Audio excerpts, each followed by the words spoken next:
Üdvözöljük a kedves nézőket és hallgatókat. Üdvözöllek téged is, Dóra, itt egy újabb izgalmas epizódban.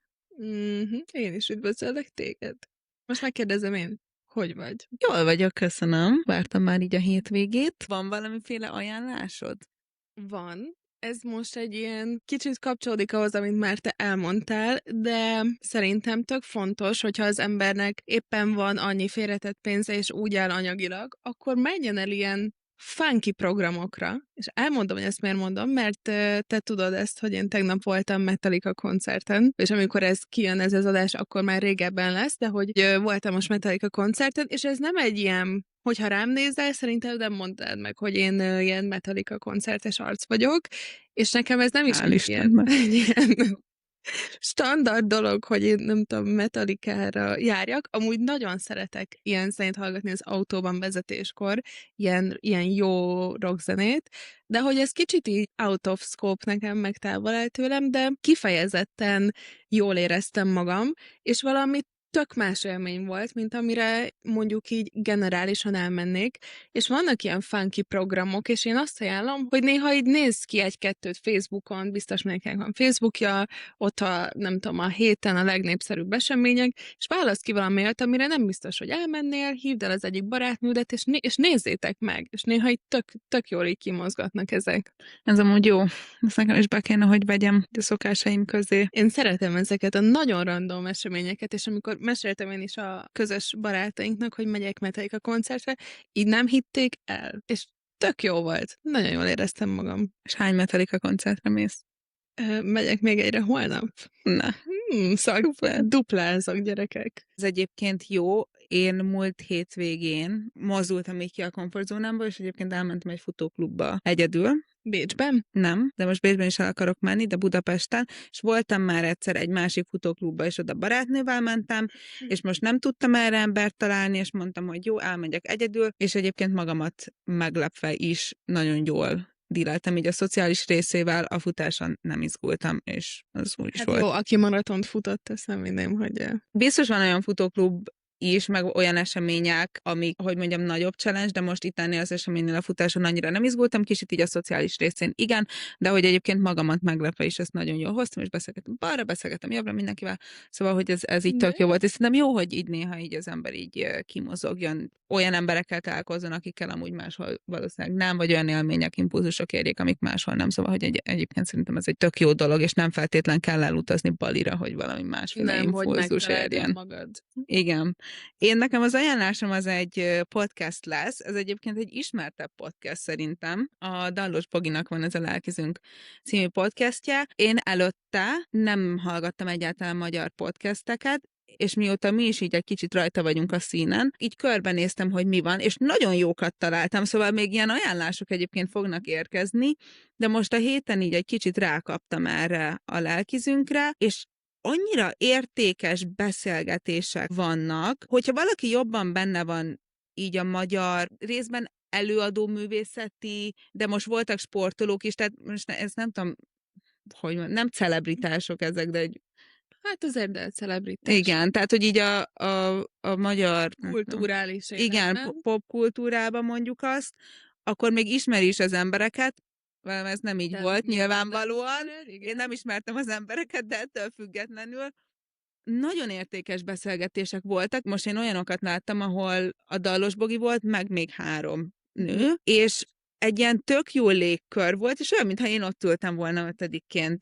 És nagyon jó élmény volt, nagyon közeli témák vannak, meg ilyen mindennapi témák, és azt is kifejezetten szeretem benne, hogy mondjuk, hogyha be kéne kategorizálni, akkor azt mondanám, hogy mondjuk pszichológia, de mégse pszichológusok beszélnek róla.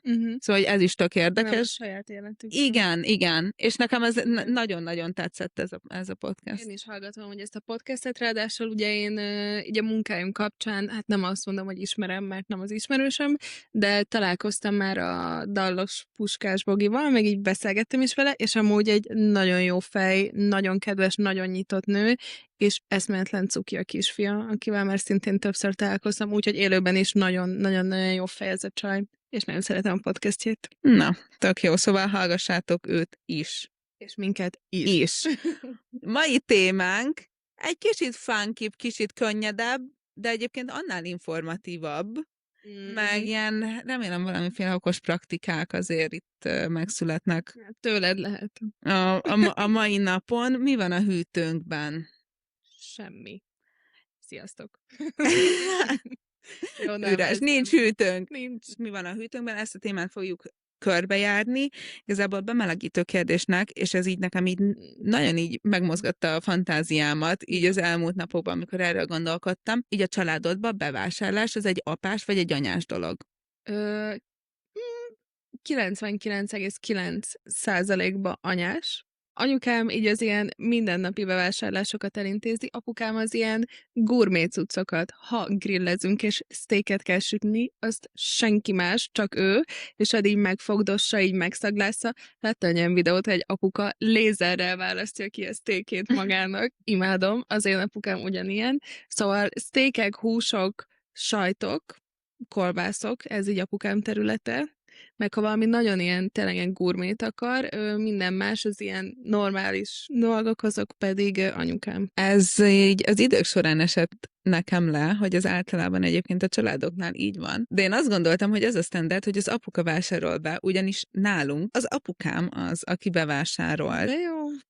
És ő neki ez egy ilyen relaxációs gyakorlat volt, hogy így munka után, még régebben focizott, elment focizni, és foci után elment bevásárolni, Aldi, Lidl, Spár, akármi, elmegy, átböngészi, megfogdossa, elolvassa az összetevőket. Hú, de érdekes, ilyen messziről is importálnak. Olyan dolgokat amúgy, amiket soha nem enne meg, soha nem is venne meg, Csak hogy minden. megnézi. Ó, múlt héten ez itt nem volt ezen a polcon, de így tényleg Akkor apukát tipikusan ez a személyesen bevásárló. nagyon, igen, nagyon. Volt, hogy én is elmentem vele, és így idő után így nagyon az agyamra megy, mert olyan dolgokat nézem, amit teljesen irreleváns. Csak így a saját maga szórakoztatásra jön. Ennyi tengeri gyümölcs van a családunkban, senki nem eszik tengeri gyümölcsöket. Mióta árulnak itt osztrigát? Ilyen dolgok, és így. De ő ezt imádja, illetve ő egyébként nagyon így excesszíven is vásárol, szóval amikor együtt megyünk vásárolni, ő pakol be a kosárba, én meg pakolok ki a kosárból. De ez nekem egy idő után esett le, hogy amúgy ez nem standard, hogy ez egy apukás dolog. Igen, Csak így tehát nálunk ez nagyon-nagyon apukás dolog volt. Kicsit így a bevásárlási szokásoknál kezdeném. Azt tudom, hogy ti online vásároltok be, és számomra ez egy nagyon érdekes téma. Hát én még ilyen soha nem csináltam. Tényleg? Soha. Szerintem nem is fogok remélhetőleg, de erről szerettem volna kérdezni tőled, hogy így bevásárlási szokások, ugye online, és hogy ez így hogy működik, meg... Elmagyaráztam, hogy kell használni a kifli? Hát nem, hanem hogy miért ezt csinálnak ilyen dolgok. Azért online vásárolunk be. Igazából 3 fő oka van. Az egyik, hogy mi egy erdő mellett lakunk, és nálunk semmi nincsen gyalogtávra. Tehát, hogyha bárhová el akarsz jutni, az kocsi. Nem is tömegközlekedés, hanem csak kocsival. Úgyhogy nekünk a boltba elmenni, az is mindenképpen egy kocsiba ülés. Tehát nem az, hogy én most leszaladok a közértbe. Nálunk ilyen leszaladás az nincsen. Tehát nálunk kocsitávra van. 2, általában rohadt lusták vagyunk az ilyenekre. Elmondom őszintén, utálok bevásárolni, járni, utálom, hogy keresgélnem kell, hogy hol a ropi, nem itt van a ropi. Tehát, hogyha megszokok egy boltot, oda szívesen visszamegyek, de ha egy új boltba kell nekem megint felfedeznem, hogy hol van a tonhal, és mondjuk ebben a boltban a tonhalat nem oda rakják, ahova a többi konzervet, hanem nem tudom, a WC papírok mellé, és én 4 órán át bolyongok, én kikészít, nekem úgy érzem, hogy elveszi az időmet, egyszerűen nem szeretem, harmadikok pedig, hogy én sokkal jobban átlátom ott a kínálatot. Bemész oda, sajtok, és akkor feldobja az összeset, és így válogathatsz. Míg egy boltban sajtok, hol vannak a laktózmentesek, hol vannak a műsajtok, amiben még tej sincs, és itt megvan, hogy vegán sajtok, laktózmentes, nem tudom, trapista 50 féle, tehát nekem ez annyival logikusabb és egyszerűbb, és amúgy nem annyival drágább. úgyhogy mi ezért vásárolunk online. Nekem van egy ilyen nagy fenntartásom, amit nem teljesen tudok, hogy működik, és ez inkább ez a zöldséggyümölcs. Mondjuk, hogyha elmész egy boltba, az almáknál, ki vannak téve az almák, és akkor te azt úgy kiválasztod, és egy bizonyos alma típuson belül is lesz, mondjuk, remélhetőleg nem lesz, de lesz, hogy mondjuk rohadt, van, ami nem, van, ami nagyobb, van, ami kicsit kisebb, van, ami színpibb, kevésbé színpibb, és ez az ilyen, tudod, ilyen piacozás, hogy így kiválogatod, ez ugye ott nincsen. Mire elmondom neked, nekem ez rohadtul nem érzik az életemből. Én tudom, hogy almából csak Pink Lady teszem, és általában azért ilyen, tehát mi a Kiflinél vásárolunk be, és mivel ez egy prémiumabb szolgáltatásnak minősül, ezért soha nem hoztak még nekünk rohadt epret. Míg, amikor elmentünk a boltba, kaptunk egy olyan epret, ami egy nap után megrohadt. Soha nem kaptunk rohadt terméket, leírják, hogy hány kilogramm, hogy mekkora, hogy mire tud számítani, tehát mindent leírnak, és tényleg rossz minőségű terméket se zöldségből, se gyümölcsből soha nem kaptunk. Kérdés. Igen. Amikor mondod, hogy leírják, hogy hány kilogramm almát, például mondjuk kilóra vagy darabra tudsz venni. Mindenhogyan. Igen. Azt csinálsz, Jó. amit csak szeretnél. Ez a lehetőségek földje. Oké, mert például ugye egy boltba te általában azt választod ki, hogy hány darab, és utána leméred, és abban ugye a kilóból megkapsz egy árat. De én mondjuk megtippelni nem tudnám, hogy mennyi egy kiló alma, hogy az hány darab. De hát én sem. Jó, de akkor tudsz darabra is. De te csak ezért vagy ilyen személyes bevásárlás fanatikus a zöldség és gyümölcs megtapogatási vágyad miatt? Nem. Pont így ezen gondolkodtam, hogy én soha nem rendelek kaját házhoz, készkaját, tehát éttermekből, tehát ezt a DoorDash-t egyáltalán nem csinálom, életemben szerintem 2 ilyen alkalom volt. Not a fan. Még más dolgokból is, amit teszem, az kicsit risk-free, ruhák, bútorok, ilyenek, abból is, amit csak lehet, az boltba veszem meg, csak akkor rendelek, hogyha a boltban nem elérhető mondjuk, vagy nincs a méretemben, vagy ilyenek. Szóval hogy szerintem nekem egy ilyen általános averzióm van így az online rendeléssel kapcsolatban. Vagy. Nem, csak így ezt az online rendelést tényleg nem szeretem. Itt van konkrétan a következő épület aljában Felvevő pont. nem a felvevő pont, hanem az élelmiszerkereskedés. Ja, ó. Érted? Szóval, hogy oda lesétálok, és akkor így megveszem, plusz, amit így nem szeretek a kiszállításnál, hogy ugye otthon kell legyél, és ez nálam kivétel nélkül eddig mindig szűk keresztmetszet volt. És De akkor én utána tudom, rohan. hogy mikor vagyok otthon. De én meg nem, vagy olyan időpontban vagyok otthon, amikor ők nem szállítanak ki. A kifli kiszállít. Hát a kifli nem fog nekem Pécsbe kiszállítani, maradjunk Jó, de annyiba. a bécsi felhozatalt nem ismerem sajnos.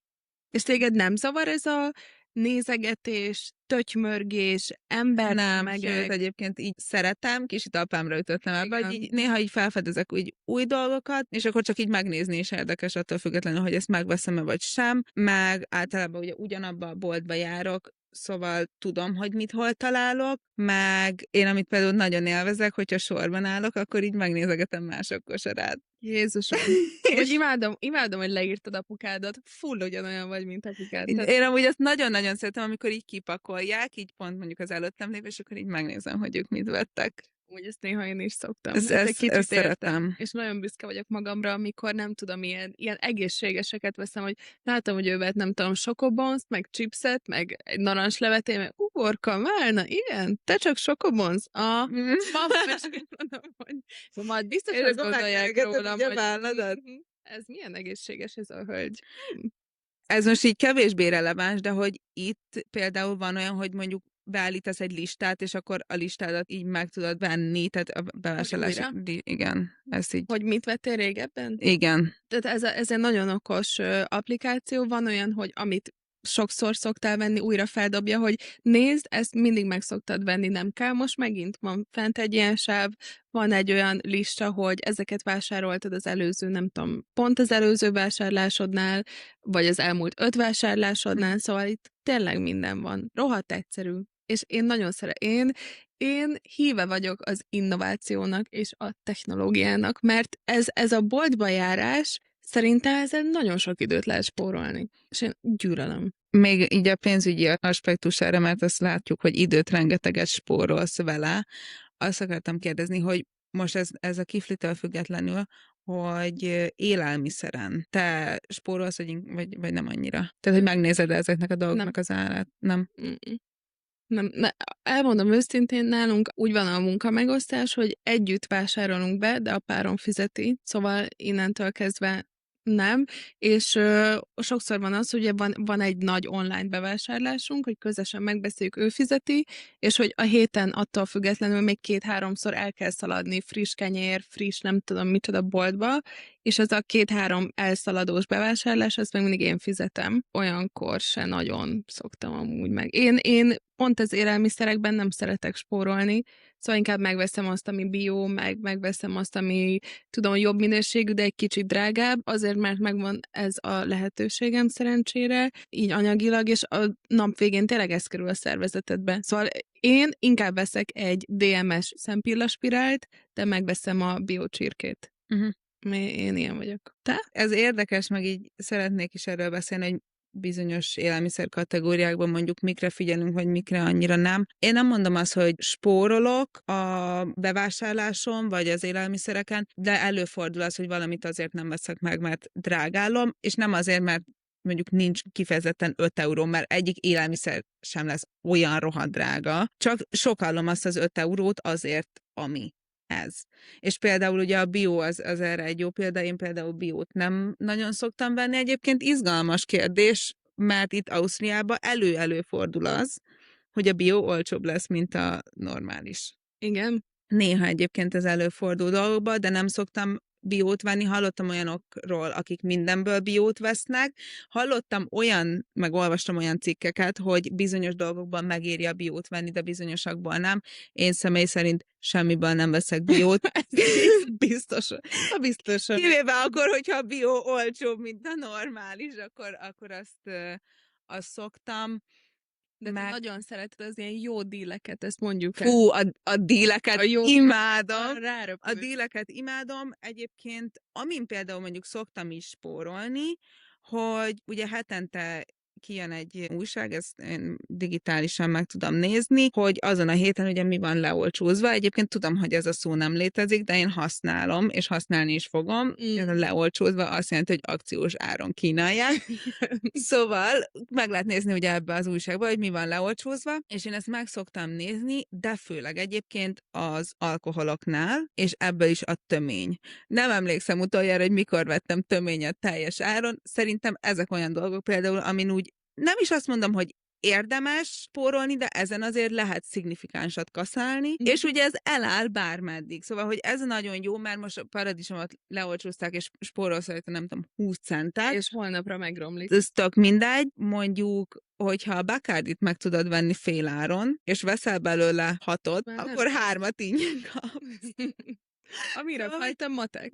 De igen, szóval, hogy én például ezen szoktam optimalizálni, vagy mondjuk a kávékapszula, azt most láthattad, most van szerintem nagyjából 150 kávékapszulám itthon. Te egy régebbi korban ez a Lidl újságos lettél volna, akik megveszi az újságot, bekarikázza, hogy most a leolcsózottból mit, és olyan kis kupon. De egyébként most a kávé is azért egy olyan dolog, ami úgy össze tud adódni, és nem kísértékű, ugye a szeszes ital is egyébként ilyen, szóval ezekből, de most például a zöldségem, vagy joghurton, azokat azért így nem szoktam. Néha egyébként ebből az újságból, amit például szeretek, mert csak így átpörgetem, és így, ez le van olcsózva, és nem azért veszem meg, mert le van olcsózva, hanem mert oda tették a szemem elé, és amúgy ez egy olyan dolog, amit soha máskor nem szoktam megvenni, és így amúgy tökre tudom így diversifikálni. Vagy nem tökre, de valamennyire. Azért annyira nem diversifikálni. Igen, ezt rólam el kell szerintem mondani, hogy azon túl, hogy szeretem az ilyen díleket. Van az a 10-15 dolog, és minden héten ugyanazt veszem. Nincs az, hogy kipróbálok egy új sajtot, hogy egyáltalán nincs ilyen. Te... Vannak azok a bevált dolgok, és azt veszem, nagyon, az én bevásárlásom az szerintem iszonyat egyszerű. És te mindig optimalizálsz, te nem azért, hogy most egyél valami jót, te neked a kajálósod is ilyen. Az azért eszel, hogy energetizálod a tested, és hogy egészséges legyen. Igen, és hogyha nekem bevált egy bizonyos étel, elkészítés, tárolás, olyan szempontból, hogy mondjuk hogy reagál rá a szervezetem, akkor én azt így minden este fogom enni, és így évekig. Igen, És így köszönjük mira. viszontlátásra. Na mindegy, de most még ide visszatérve kicsit erre a bióra, amire viszont figyelek a zöldségnél és a gyümölcsnél általában, hogy szezonálisat vegyek, illetve az, hogy honnan importálják egyébként. Ezt nekem is megtanította anyukám. És nekem van egy ilyen mentális határom, ami Európa körül húzódik, és most hazudnék, ha azt mondanám, hogy és én emiatt nem eszek mondjuk sose banánt, mert ez nem igaz, és nyilván azt nem Európából fogják importálni, de hogy például nem szoktam olyat csinálni, hogy mondjuk télen veszek szőlőt, amit mondjuk importáltak Dél-Amerikából, amikor tudom, hogy nyáron tudok venni szőlőt, ami mondjuk akár itt Ausztriába termett, de hogy legalább Európában. Vagy erre figyelek, igen. Amúgy én is szoktam figyelni. Meg nekem anyukám mindig ilyen nagy gyümölcstálas volt. Tipikusan az, hogyha tanultam, vagy valamit csináltam, mindig bejött egy ilyen gyümölcstállal. Ez de jó. És mindig ilyen szezonálisan rakta ezeket össze, és így kiskoromtól fogva nekem is mindig elmondta, hogy most azért hoztam, nem tudom, szeptemberben neked szilvát meg szőlőt a gyümölcstállatba, mert most ennek van szezonja, és mindig ilyen szezonális gyümölcstálakat kaptam, és szerintem ez amúgy tök fontos, mert abból a szempontból is, hogy nálunk volt egy ilyen hívószó, amit mondtak iskolában, ez németül volt, mert osztrák iskolába jártam, de ez úgy hangzott, hogy global denken, lokál handeln, és ez azt jelenti, hogy gondolkozz globálisan, de hogy lokálisan vegyél dolgokat, vagy adjál, tehát hogy a lokális bizniszbe legyél benne, így lehetne lefordítani, és ezt mindig azért mondták, hogy arra is figyeljünk, hogy az osztrák, vagy éppen Magyarországon a magyar termelőknek is meg kell élnie valahogy, és hogyha van lehetőséged, akkor tök jó, hogyha őket tudod szupportálni, és magyar terméket veszel. Amúgy itt ez kiváltképpen értékelem, hogy nagyon sok boltban, például mondjuk van 6 féle paradicsom, de hogy már az árcímkén egyébként fel van tüntetve, és ott ugye jó nagyba, tehát nem kell mindent megfordítani és megnézni, hogy mi a származási ország, hanem fel van tüntetve az, hogy paradicsom uborka, mit tudom én mi, aus Österreich. És a többinél meg csak oda van írva, hogy paradicsom uborka akármi. És hogy ez például tök jó, és hogyha látom ezt, akkor általában ezt szoktam megvenni, tehát hogy erre én is azért figyelek, és ez szerintem is fontos. Nagyon lokál, tehát hogy az adott országét támogass, de amikor meg mondjuk arról beszélünk, hogy valamit Dél-Amerikából importálnak, akkor azért ezzel az importtal nagyon-nagyon sok energia rámegy, ez az egyik. A másik dolog, és például mondjuk itt a mangót meg az avokádót tudnám hozni példának, hogy rengetegszer, ugye mivel nekik számolniuk kell ezzel az utazási idővel, leszüretelik nagyon éretlen állapotba, és nem lesz jó, tehát nem lesz olyan az élmény. Igen. Kicsit tovább veznék így a zöldségekről. Egyébként húsokra én vegetáriánus vagyok, most, amikor összeírtam ezt a vázlatot, nagyon durva, 9 éve. Szóval nekem hús már egy ideje nincs a hűtőmbe, és nem szoktam igazából húsokat venni, de azt tudom, hogy nagyon sokan figyelnek bizonyos paraméterekre a húsoknál, és ezt szeretném tehát megkérdezni, hogy van-e ilyen? Nekem csak, én általában a húsból biót veszek, amit mondtam, ez a csirkénél, tehát nekem ez... Én a zöldségeknél talán még kevésbé, de húsoknál nagyon figyelek erre a bió dologra, meg abból aztán tényleg mindig a legdrágábbat megveszem, mert nekem ez, amin így nem akarok rosszat, tehát ebből kaphatsz betegséged, E. coli, salmonella, mindent, úgyhogy én ezeket megválogatom, és nem mindegyiknél, de mondjuk a húsoknál figyelek a szavatossági időre. Tehát ott egy napig se húzom tovább, én azt utána kidobom. Míg mondjuk, nem tudom, egy tejfölt, ha lejárt 7-én, 10-én simán megeszek, vagy egy joghurtot. Ez jó, hogy behozod ezt a szavatossági időt. Amúgy szerintem, hogyha húsevő lennék, akkor a húsaimra én is nagyon figyelnék, tehát ez a grass-fed, meg ilyenek, tehát ez minden. Igazából ezen biztos, hogy nem spórolnék. Szavatossági idők, érdekes, hogy behozod, egyébként ezt én is nagyon flexibilisen kezelem, és szerintem amúgy hát most nem azért, de szerintem egy idő után a gyomrod is kicsit olyan, hogyha nagyon óvod mindentől, akkor nagyon szenzitívvé válik, míg ha néha-néha kap egy gyomrost, szó szerint, akkor egy kicsit azért úgy megedződik, és több mindent képes befogadni. Ezzel párhuzamosan azért hozzá szeretném tenni, egy-két napos lejárt joghurtot mondjuk én is megeszek, kicsit több mint egy-két napnál egyébként szintén megeszem, és semmi bajom nincsen. Egy dolog. Ezt preferálod. az erős, de van viszont nekem is egy dolog, aminél ezt nem vagyok hajlandó, és ezt egyébként a saját bőrömön tanultam meg, és ez a tojás. Igen. Én nekem tojástól többször is volt szalmonellám vagy ételmérgezésem, de nagyon heves reakcióval 24 órás. Igen, értjük. Igen, tényleg az nagyon rossz volt, és nekem ez mindig tojástól volt. Ez általában, ahogy én ezt olvastam, ez leginkább ugye a húsoktól tud előfordulni, és a tojástól. Na, én azért tudom, hogy a tojástól volt, mert húst nem eszek, és egynapos lejárt tojást sem vagyok hajlandó megenni, pedig állítólag egyébként meg lehetne, de szerintem nekem ez ilyen, ezt ugye saját bőrömön tanultam meg. Mi amúgy szoktunk ilyen 10 naposan lejártat is, és még soha senkinek nem.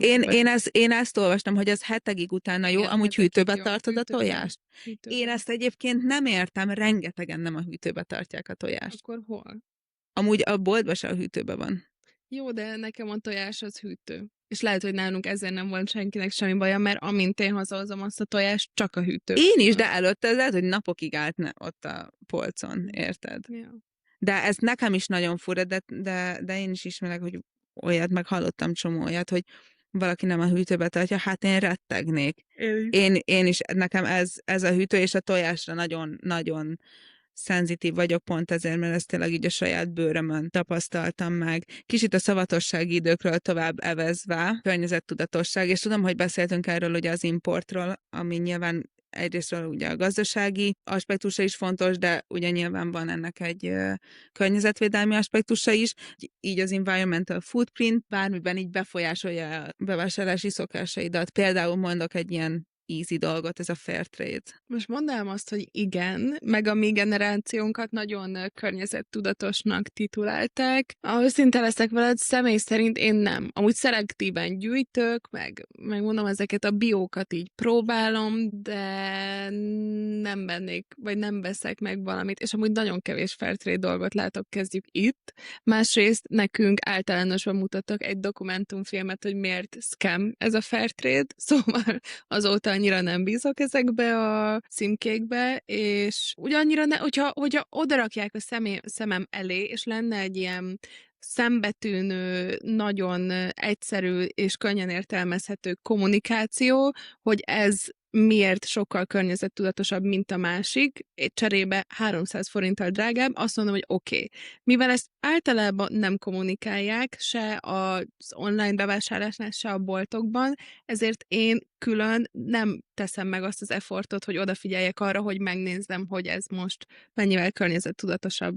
Tehát azért nem figyelek oda, mert szerintem ez annyira nincs kommunikálva, amennyiben ezen javítanának, hajlandó lennék amúgy többet fizetni érte.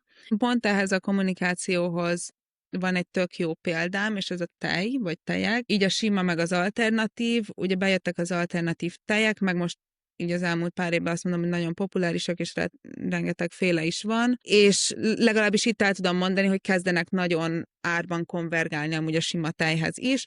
Még mindig van, azt mondom, hogy egy 10-15%-os prémium rajta, de hogy ahhoz képest, hogy emlékszem, amikor ezek bejöttek, akkor dupla meg tripla áron voltak, ahhoz képest sokkal jobb. De ahogy én ennek egy kicsit jobban utána mentem, ugye először elkezdték sarazni ugye a rendes tejet azért, mert ugye a tehének és a metángáz kibocsátás és az egyebek, és utána elkezdték sarazni amúgy a növényi tejeket is, mert hogy annak az előállításához meg mennyi vízre van szükség. És akkor most a vásárló az nem egy élelmiszermérnök a legtöbb esetben, hanem van munkája, van családja, vannak kötelezettségei, és neki a bevásárlás az egy ilyen úgymond kötelező rossz. Tehát ha ez tényleg nincs normálisan lekommunikálva, és nincs egyféle konszenzus, ami mondjuk mindenhonnan vízhangzik, akkor szerintem ez nem elvárható a vásárlótól, meg úgy a civil embertől, hogy akkor ő itt most scientific paperöket olvasson arról, hogy melyik teje jobb. Tehát, hogy ilyen tiszta kommunikációt én is hiányolom, de szerintem egyébként nagyon sok dologban nincs is egy ilyen egyértelmű konszenzus egyelőre. Nem, mert szerintem az élelmiszereknél és a diétáknál ez pont egy olyan részlege vagy területe az életnek, amikor évente új kinyilatkoztatások vannak. Nagyon rossz a glutén, ne egyél, az okoz minden gyulladást. Amúgy nem rossz a glutén, mégis egyél. Nehogy igyál tejet, nagyon rossz neked. Mégis jó a tej, mert kalciumforrás, nehogy egyél. Tehát, hogy minden évben van egy trend, hogy mit csinálj, utána mit ne csinálj, mi a jó a testednek, mi a nem jó, diéták, környezetet ugyanez. Tehát annyi információ van, hogy a végén elveszik az ember, és én velem is ugyanez történt, úgyhogy én tudom, hogy saját magamnak mi a jó, meg mi a nem jó. Ez alapján vásárolok, de egyszerűen már ezeket a trendeket nem bírom, és nem is akarom követni. Igen, és ráadásul még azért annyit ezekhez a kutatásokhoz, hogy ugye nyilvánvalóan a kutatást is szponzorálják, vagy pénzügyileg fedezik Hát igen. Valakik, ami egyébként általában fel kell, hogy tüntesse az ember, de nem mindegy, hogy mekkora betűkkel, meg hol, és többször is volt már ilyen a történelem során, hogy egy bizonyos kutatás nagy volumenűre csinálnak, publikálják, mit tudom én, és aztán úgy idővel utána amúgy kiderül, hogy ezek, hogy mondjam, korreláció feltételezhető a között, hogy mi lett az eredmény, és a között, hogy kik szponzorálták. És ugyanúgy bizonyos cégek beállnak mögé, bizonyos cégek beállnak mögé, tehát hogy még el sem mondanám azt, hogy ez 100%-ban pártatlan. Kicsit tovább bevezve, még ide így a hűtőnél maradva, hűtőpucolás. Csak akkor csináltam, amikor valami nagyon durván kifolyt, és láthatóan zavaró volt. Amúgy otthon anyukám átvállalta ezt a feladatot koliban tényleg, tehát nem tudom, annyira sok minden nem volt a hűtőmben, amúgy kollégium alatt egy bor, egy pesto, egy paradicsom, tehát ilyen alapdolgok, és csak akkor, ha kiömlött valami. Te? Én fél évente kipucolom itt teljesen, de úgyhogy kiemelem a polcot, be az összes polcot a kádba, lesikálom, minden, azt megcsinálom fél évente, és azt amúgy olyan szempontból is nagyon szeretem, hogy ilyenkor, amikor ezt így kitűzöm, a dátumot, akkor előtte 2 héttel már csak így próbálom kienni a dolgokat, és direkt nem vásárolok be. És igen, és akkor az tök jó, mert akkor van egy ilyen készletkisaprés kvázi, és akkor mindenki megy, és akkor ugye kitisztítom, és akkor ugye nulláról megint meg lehet tölteni, és én ezt nagyon meg akartam egyébként csinálni otthon is, így a családi hűtőnkbe, és akkor az apukám, és már láttam, hogy így ürül a hűtő, és mondom, tök jó, akkor most hétvégén ki tudom pucolni, és akkor apukám megérkezett az ilyen 3 ikás szatyolni bevásárlással, és általában ezt keresztbe húzta. Ilyen szempontból egyébként élvezem, hogy most saját hűtöm, majd tudom, hogyha most 2 hétig nem vásárolok be, mondjuk, mert csak kieszem, ami van, akkor senki nem fog megjelenni új bevásárlásra, szóval erre én azért törekszem. Azért ez is nagy része annak, hogy ugye ott tartod a kajádat, és azt utána megeszed, szóval itt még sense. De interneten utána olvastam, és olyan vad dolgokat mondanak, hogy havonta egyszer kéne ezt így pucolni. Ami azért szerintem most nyilvánvalóan, hogyha alapból szerintem az ember, ha valami kifolyik, egyből feltörli, bezárt dolgokat tartott, meg minden, akkor szerintem a havi egy nem indokolt, de okosok ezt mondták. Hát jó. Na, most itt az extra VIP szekcióba elvezünk, a mély hűtőbe. Get down to business. Mély hűtő. Szerinted a mély hűtőben tényleg nem járnak le a dolgok? Hát egy idő után biztosan lejárnak, de amúgy nekem a párom kifejezetten preferálja az ilyen ócska, mélyhűtött cuccokat, ezért van nálunk, de próbálom ezeknek a számát minimalizálni, mert az, ami ilyen hosszan eláll, ott valamit megbuheráltak, és én ezt nem szeretném a testembe tenni. Szóval én próbálok nem mélyhűtött kajákat tenni. Van egy nagyon jó viszont, ez kellett volna legyen az ajánlásom, a Kiflin lehet rendelni Moto Pizza, ha valaki ismeri az éttermet, nagyon jó pizzákat csinálnak, és ez így készen van mondjuk 95%-ig, tehát a nápolyi pizza tészta nem ez a Dr. Oetker, nem tudom micsoda, híg borzalom, és bedobod 5 percre, és éttermi minőségű pizzát kapsz, és van margarita is. Szóval ez baromi jó, tehát ez hajlandó vagyok mélyhűtött lenni, de amúgy nem. Nem hallottam erről. Nagyon jó. Ez a Moto pizza, ez életem legjobb pizzája, mintha beülnél az egyik legjobb pizzázóban. Tök jó. Én nagyon ellenzem ezt a mélyhűtött kézkaját, nekem egyébként semmilyen kézkajám nincsen. A mélyhűtőben, amit tartok, zöldségek, jég, mélyhűtött málna, és fagyi. Azt te szereted? Ez gyenge pontom, és ez nagyon gyenge. Igen. Szóval nekem így ez a mélyhűtőm, de ezt a mélyhűtött kézkajákat, nem, én sem. Nem szabadna, hogy ennyi ideig eltartson valami. Igen. Úgyhogy ezt én nem szeretném. Meg nekem van egy kicsi, most a fagyi az ilyen szempontból kivétel, de ott azért sok tájpor meg ilyesmi van. Tehát, hogy például ugye így mondjuk a lazányán, vagy a pizzán ugye lefagyasztják a tejterméket, és azt így, ez a fagyasztott tejtermék, az valahogy nekem úgy. Ez úgy nem fekszik. Ezt úgy nagyon nem nézem jó szemmel, még a fagyasztott hús, meg ahogy a tiszta húsokat az ember lefagyaszt, szerintem néha, az abszolút rendben van. Kenyeret, kiflit. Arról is hallottam már, meg láttam. Mhm. De nekem például az is egy kicsit fura, amikor valaki mondjuk főz valamit, és akkor ebből adagokat így lefagyaszt. Én csináltam ilyet, és bármikor, amikor lefagyasztottam, utána, ha felolvasztottam, nem volt hozzá gusztusom, és kidobtam. Szóval ezt én sem. Vagy edd meg, és tedd be a hűtőbe, vagy hagyjuk. Én szerintem van még valamilyen extra okos hozzáfűzés, valami, amit még mondjuk nem beszéltünk róla. Ne okozzatok magatoknak szalmonellát. Igen. Keep the fridge clean. Szép hűtőt. Szép hűtőt. Köszönjük, hogy velünk voltatok, és szép hűtőt.